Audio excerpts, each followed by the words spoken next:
August 16, 1977. Elvis Presley died alone in Graceland. But hours before his death, he made one final phone call. To Linda Lee, Bruce Lee's widow. What the king confessed about her husband, 4 years after Bruce's death, was never meant to be heard by the world. But in 2007, Elvis's personal nurse revealed a tape recording that would change everything we thought we knew about both legends. This is the story of a teacher and a student, a warning that went unheeded, and a tragedy that repeated itself because one man couldn't break free from the very chains his mentor tried to unlock. But to understand that final phone call, we need to go back to 1970, Memphis, Tennessee. Elvis Presley was at a crossroads. He was 35 years old, the biggest entertainer in the world, but he was trapped in Las Vegas contracts, trapped in bad movies, trapped in a marriage that was falling apart, and trapped in a growing dependency on prescription pills. His bodyguard, Red West, had been talking to him about martial arts, about discipline, about a Chinese-American martial artist in Los Angeles who was revolutionizing the way people thought about fighting and philosophy. His name is Bruce Lee, Red said. Elvis, you need to meet this guy. He's not like other martial arts teachers. He teaches you how to free yourself. Elvis was intrigued, not just by the martial arts, but by the idea of freedom. He'd been in a cage his entire adult life, the cage of being Elvis Presley. Set it up, Elvis said. I want to meet him.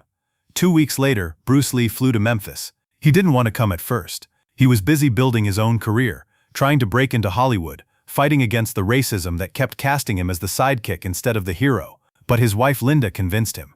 Elvis Presley wants to learn from you, Bruce. That's powerful. Think about what that connection could mean. Bruce agreed. Not for career reasons, but because he was curious about the man behind the legend. When Bruce walked into Graceland, Elvis greeted him at the door personally. No entourage, no cameras, just Elvis, wearing a black karate gi with his name embroidered in gold. Mr. Lee, thank you for coming. I know you're busy. Call me Bruce, and you're welcome, Mr. Presley. Elvis, please, when I'm in this gi, I'm not the king. I'm just a student. They went to Elvis's private gym in the basement of Graceland.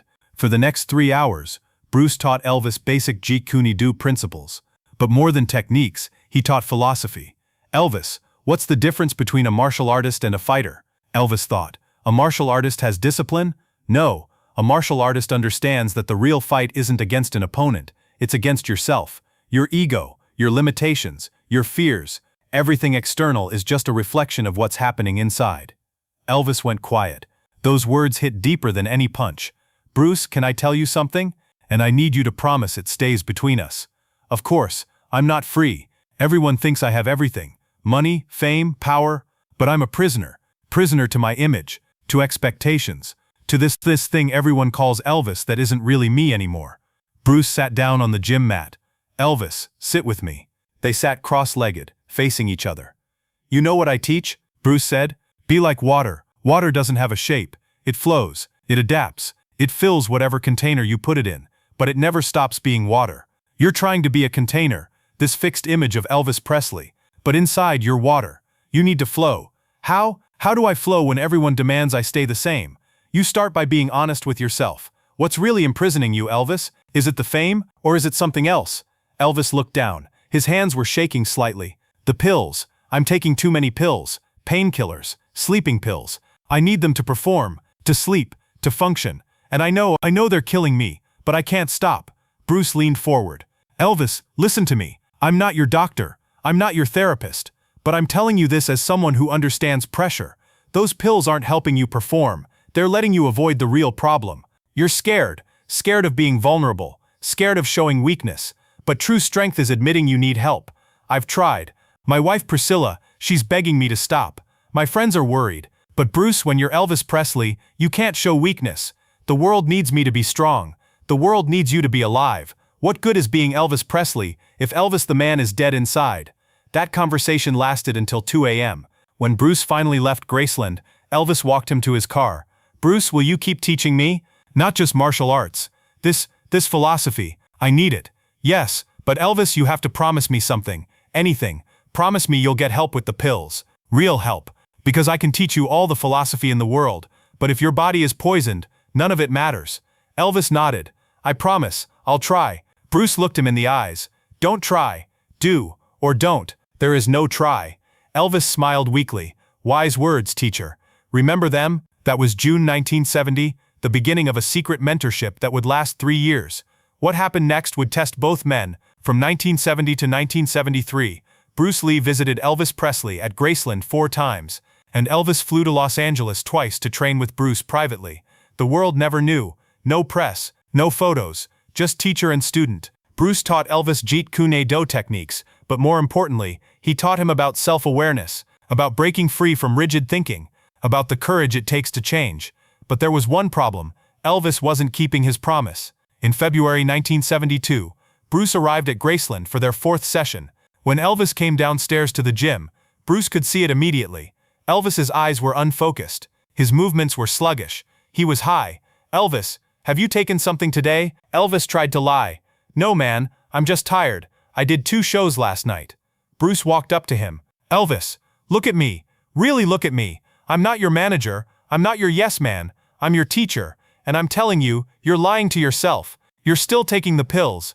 Elvis's mask cracked. "I need them, Bruce. I can't perform without them. The pain in my back, the pressure, the exhaustion.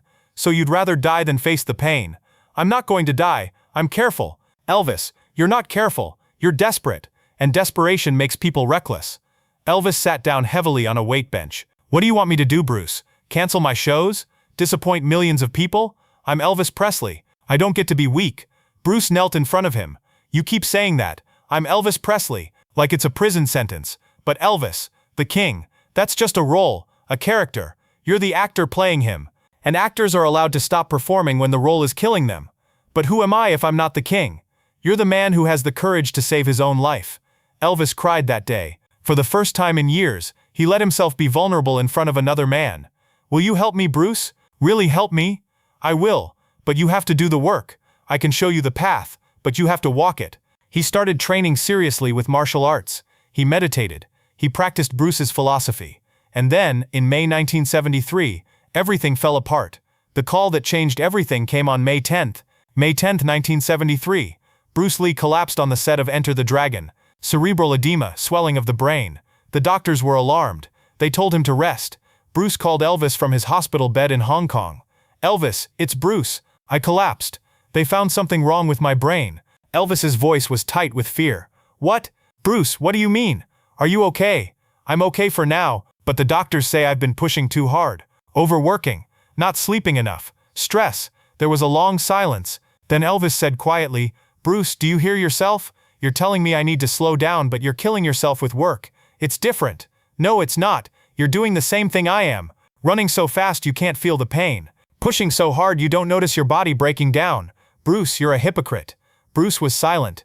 Elvis was right. "I'm scared, Elvis. I'm scared I won't finish what I started. I'm scared I'll run out of time."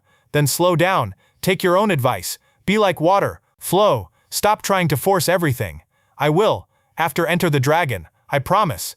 "Don't promise me, Bruce. Promise yourself. And actually keep it this time." They talked for another hour. 2 men, both legends, both trapped in different ways, both unable to follow the wisdom they gave each other. Neither knew it would be their last conversation. 2 months later, the worst happened. July 20, 1973. Bruce Lee died in Hong Kong. He was 32 years old. Elvis Presley was in Las Vegas when he got the news. He was getting ready for a show when his manager handed him a newspaper. "Elvis, I'm sorry. Your friend Bruce Lee, he died."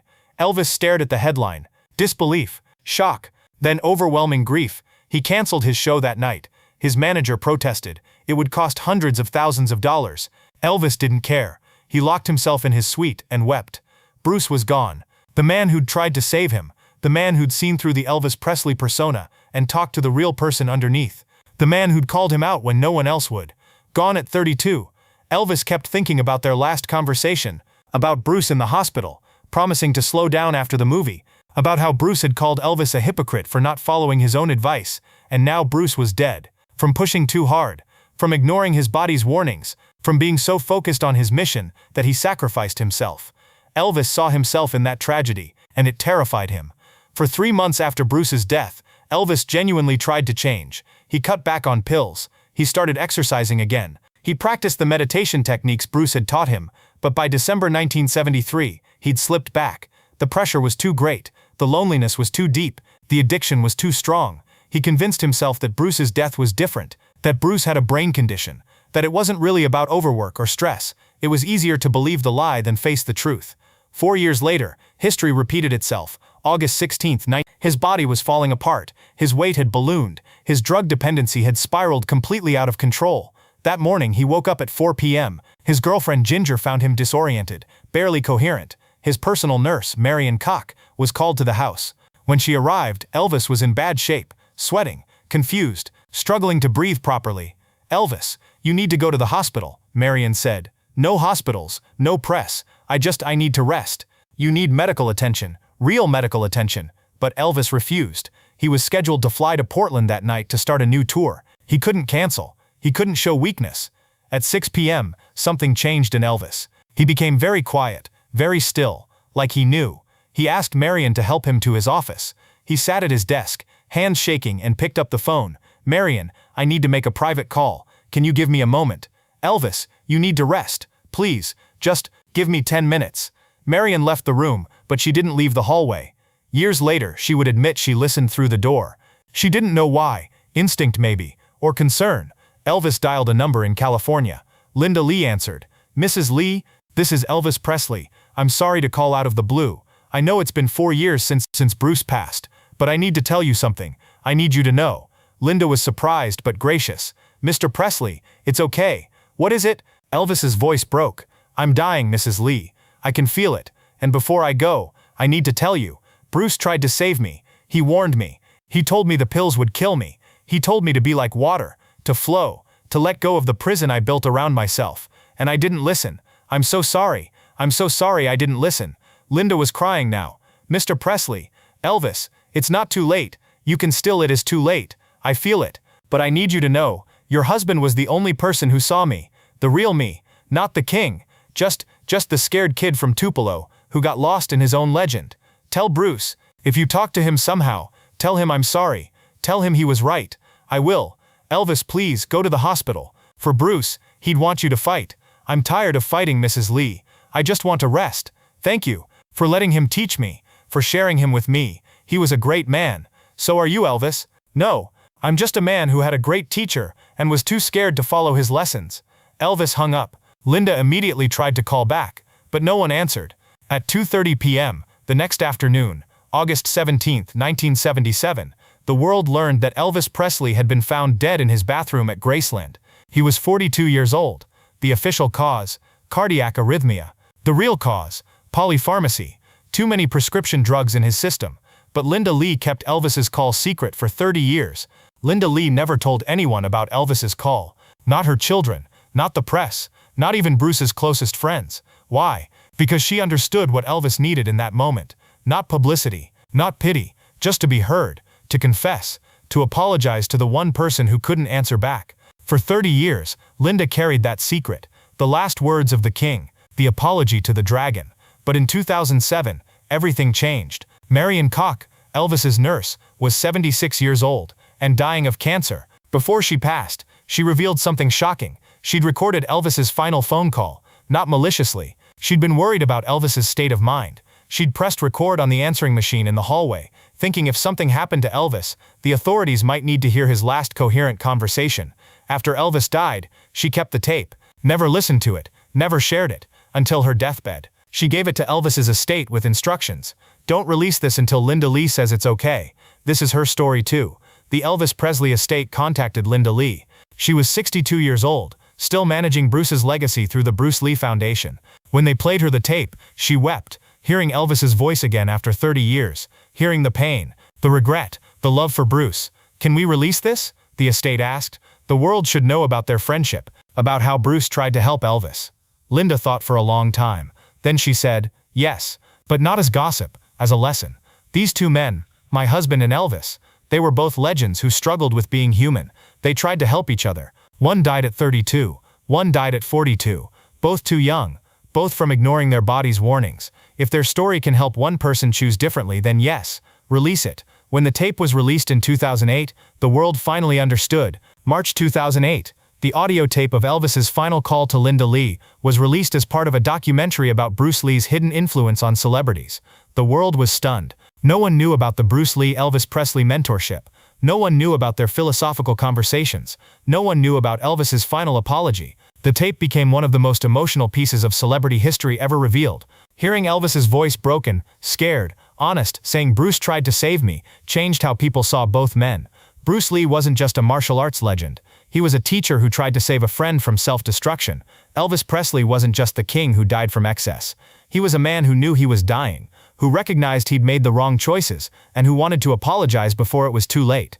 Shannon Lee, Bruce's daughter, spoke about it publicly. "My father always said that martial arts isn't about fighting others. It's about fighting your own demons." He saw that Elvis was fighting demons, and he tried to help. The tragedy is that both men, my father and Elvis, were fighting the same demon, the pressure to be more than human, and both lost that fight. Lisa Marie Presley, Elvis's daughter, also commented, "I never knew my father had this friendship with Bruce Lee, but hearing that tape, I hear a version of my dad I rarely got to see. Vulnerable, honest, human. I wish he'd had the courage to be that person publicly. Maybe he'd still be alive." Today, the Bruce Lee Foundation and the Elvis Presley estate have a joint exhibit called Legends and Limitations. It explores how Bruce Lee and Elvis Presley, two of the most iconic figures of the 20th century, both struggled with the weight of their own legends. The centerpiece is the audio tape. Visitors can listen to Elvis's final call to Linda Lee. It's presented not as tragedy, but as education. Even legends struggle. Even the strongest people need help. Even the king and the dragon were just humans trying to survive impossible pressure. The exhibit includes photos of Bruce and Elvis training together, letters Bruce wrote to Elvis about philosophy, Elvis's personal journal entries about Bruce, the prescription bottles found in both men's homes, side-by-side timelines of health warnings both ignored. The message is clear: fame doesn't protect you from addiction, success doesn't protect you from self-destruction, and sometimes, having a great teacher isn't enough. You have to actually do the work. Bruce Lee tried to save Elvis Presley, but he couldn't save himself. Elvis Presley learned from Bruce Lee, but he couldn't apply the lessons. Two legends, two tragedies, one lesson: be like water, flow, adapt, let go of the image, choose life over legend, because when you're gone, the legend doesn't matter. Only the life you lived, only the people you loved, only the truth of who you really were. Elvis Presley's last words about Bruce Lee: "He was the only person who saw me, the real me, and I'm sorry I didn't listen." Bruce Lee died at 32 from cerebral edema, pushing his body too hard. Elvis Presley died at 42 from drug toxicity, ignoring every warning.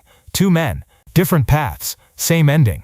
But their story lives on, not as a cautionary tale about drugs or fame, as a reminder that even legends are human, that asking for help is strength, not weakness, that the real fight is always internal. Bruce Lee once said, "Knowing is not enough, we must apply. Willing is not enough, we must do." Elvis knew, but he didn't apply. He was willing, but he didn't do. If this story moved you, think about your own battles, the help you're too proud to ask for, the warnings you're ignoring. Subscribe for more untold stories about legends. Drop a comment. What would you tell your younger self if you knew you were running out of time? Be like water, my friend.